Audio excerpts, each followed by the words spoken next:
speaking at the Holistic Horses Fair is the founder of Reach Out to Horses, AnnaTwinney. Welcome, Anna. Good morning, Chris. How are you? I'm doing great, and I'm excited to have you with us today. For the people who don't know about your work, could you tell us what is Reach Out to Horses?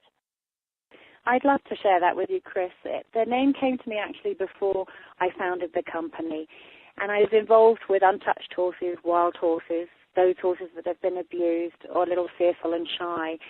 And what happens when you begin to gentle horses, you really do reach out to them.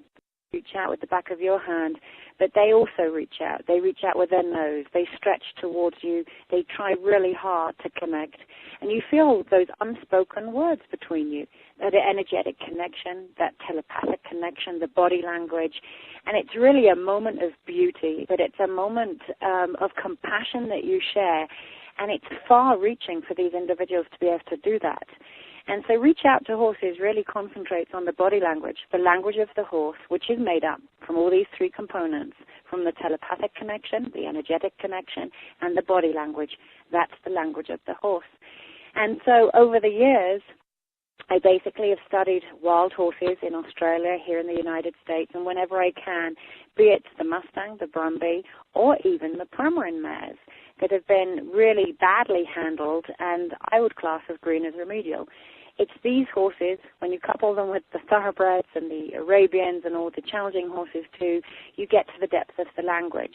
So I'm really proud to be able to say that I share that with people all around the globe on every capacity. Not only do I train horses, do I do animal communication and energy healing, but I also teach everything like that. Now, I know you're teaching a special class on the Friday before the regular event at the Holistic Horses Fair. Can you tell us about that? Yeah, I'd love to do that too. I chose a round pen experience. To me, the round pen is a great place to communicate and reach out to the horse. It's the place where I can also demonstrate to visitors and those spectating how the body language affects the horse, how we're bridging the gap between the two worlds. And so you can see the hand movements, the contact with the eye, and how important the eye can be for forward motion, changing direction, drawing a horse to you, turning them away, and really influencing them just by your gaze alone. So really the horse will mirror it. Not only will they mirror the person so that you learn that piece of self-development, but also they will mirror you. So you can see them mimicking, you can see the body language, and the power of the mind will shine through. And it's the best place for me to do that. But I do want to hasten to add on that piece, this isn't just about the language of the horse. That's one component that gets really highlighted. But the other piece is the personality and character assessment. I found no better place than in the round pen to do just that. That you can bring a horse in, really delve deep, peel away the layers, discover who they truly are in a safe environment. The round pen's often actually been overused and abused. So it's also a place to determine what to do and what not to do, how to create motivation and the learning styles of the individuals. So I chose that for my demo, and that is a part of it. The other part of the demo will include ground driving, so that's riding from the ground, and the benefits, because often it's actually a forgotten art, Chris, and people don't realize that the ground driving can be great for green horses, for young horses, learning left, right, forward, slow, stop, desensitizing them, getting them used to the rider's leg, etc., before you get on. But it's also really fabulous for rehab.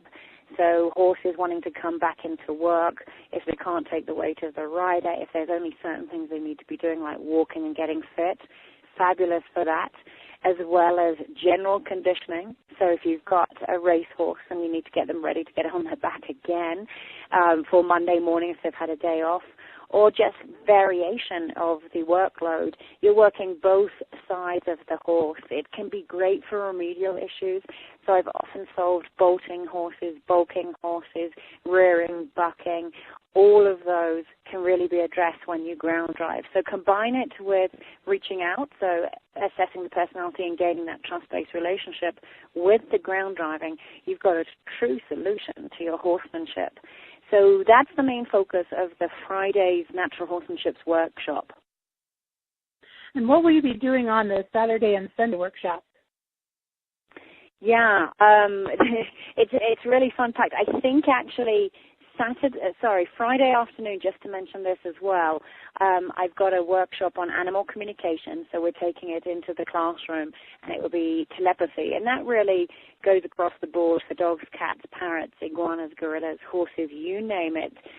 There's nothing stopping us communicating with all species. So that will be Friday afternoon as a workshop, where Saturday will be a great day, and I understand that I will be giving a lecture, and I believe it's Saturday. Do you know what? I've just got to check this. I can't actually check the computer, but I do have a workshop on Reiki for horses, and the Reiki for horses is really, really neat. Over the years, I've been doing Reiki now for close to 15 years. I developed my own little system that is really helpful incorporating the language of the horse. So the horses have that true voice to say, yes, I'd like to receive the energy healing, or no, that energy is a little bit too much, or I need breaks in between how long this session should be. So I'm going to be demonstrating exactly this, the Reiki, the art of Reiki, how to feel the energy, looking for the registers of the horses, so the signs and signals they give for relaxation, looking at how to read the horse to see when it's plenty, and how they receive that. It's beautiful. So Reiki can be used for so many things to help the horses pre, post competition. It can be for general well-being, emotional, mental, physical issues. It can be past trauma, post-traumatic stress disorder. Of course, I have to add there, if it's anything physical, we do need to get the vet involved. But on the other note, once you've got the vet involved, it can be great for relaxation, for calming. There's really very limited times that you wouldn't use Reiki. And when you give the Reiki, the practitioner also gets the treatment at the same time. So it's really neat to learn to feel the energy and to realize that everybody's capable of facilitating the healing for their own companions. Now, this will be both Saturday and Sunday, or is that just for Saturday? That will be one workshop. I think it's a demonstration, actually, and it will be a demonstration where there will also be a lecture, and I'm giving a lecture on foals. It's actually on the Premarin foals, and that, I believe, is also on Saturday, and it will go in conjunction with a new DVD set that I brought out, Foals in Training. And I don't know who knows about the Premarin industry and who doesn't, but it stands for Pregnant Mare's Urine, and there's more than 6,000 mares standing in Canada that will get back-to-back pregnant, and they need to be pregnant in order for the urine to be measured correctly. So they're on restricted water intake. They're in stools for 9 months of the year to be able to collect this urine. And their foals are a byproduct of Premarin, so the foals are destined for slaughter, that's 6,000 foals, where the mare becomes a machine, in effect, to create this hormone replacement therapy for the women. So here's a chance for me to educate not only on Premarin, but also on these foals. And so we were fortunate to film a 5-day or 6-day clinic. It's a training clinic. And these foals were feral foals, and they went to Foals in Training. That means they came off of the trailer completely untouched. You see us herding them in. You see the first acknowledgement, first reaching out, first touch, first halter, first leading experience. We move on to the first blanketing, the first obstacle course in hand, the first trailer. It's a really unique situation to be in. And how I'm translating that for people would be how to train their own foals, or how to train untouched horses, or horses that have challenges with picking up feed, farrier positions, trailer loading. It's really all on there. It's a fly-on-the-wall DVD set, 5.5 hours in length. But it's so critical to bring up foals correctly in the right environment, the correct amount of handling, to give them the chance of survival, but also the right chance.